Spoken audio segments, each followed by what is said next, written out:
अगर आप भी चाहते हैं कि JM म्यूजिक के ऑडियो वीडियो सबसे पहले आप तक पहुंचे, तो लाल बटन को दबाकर चैनल को सब्सक्राइब जरूर करें और साथ में बेल आइकन को दबाना न भूलें। मीठा दोनों तहर आम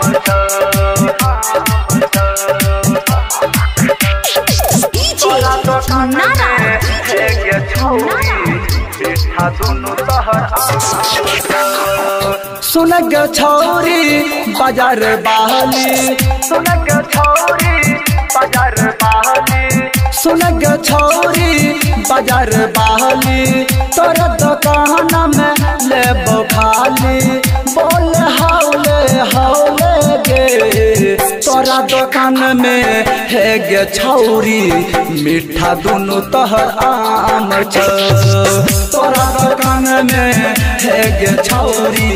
मीठा दोनों तहर आम छ तोरा दुकान में है गे छौरी मीठा दोनों तहर आम छ सुन ग छौरी बाजार बहली तोर दुकान में लेबो खाली बोल हौले हौले गे तोरा दुकान में है गे छौरी मीठा दोनों तहर आम छ तोरा दुकान में है गे छौरी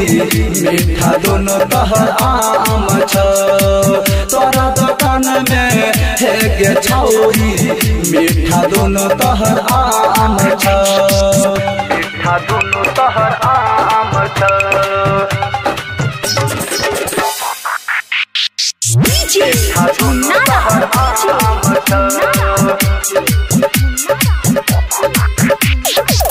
तोरा दुकान में है गे छौरी मीठा दोनों तहर आम भोरे भोरे खोल दुकाना जल्दी हमरा देखब समाना जल्दी हमरा देखब समाना बनी करा बोल छियो परेशाना आके खोल तू अपना दुकाना आके खोल तू अपना दुकाना सुन गगरिया बाजार वाली तोर दुकान में लेबो खाली बोल हौले हौले गे तोरा दुकान में है गे छौरी मीठा दोनों तहर आम छ तोरा दुकान में है गे छौरी मीठा दोनों तहर आम छ तोरा दुकान में है गे छौरी मीठा दोनों तहर आम छ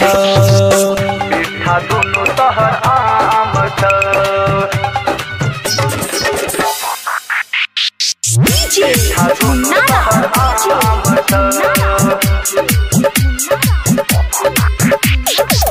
तोरा दुकान में है गे छौरी मीठा दोनों तहर आम छटकी छटका बरकी बरका नैल बहु छौरी तर तरका नैल बहु छौरी तर तरका खाए में आबै छी जब माजा जब तक माल रहै छी ताजा जब तक माल रहै छी ताजा सुन के छौरी टिकला बाली तोर दुकान में लेबो खाली बोल हौले हौले गे तोरा दुकान में है गे छौरी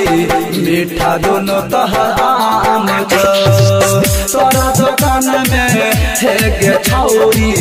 मीठा दोनों तहर आम छ तोरा दुकान में है गे छौरी मीठा दोनों तहर आम छ। Recording studio Raxaul Raghunathpur.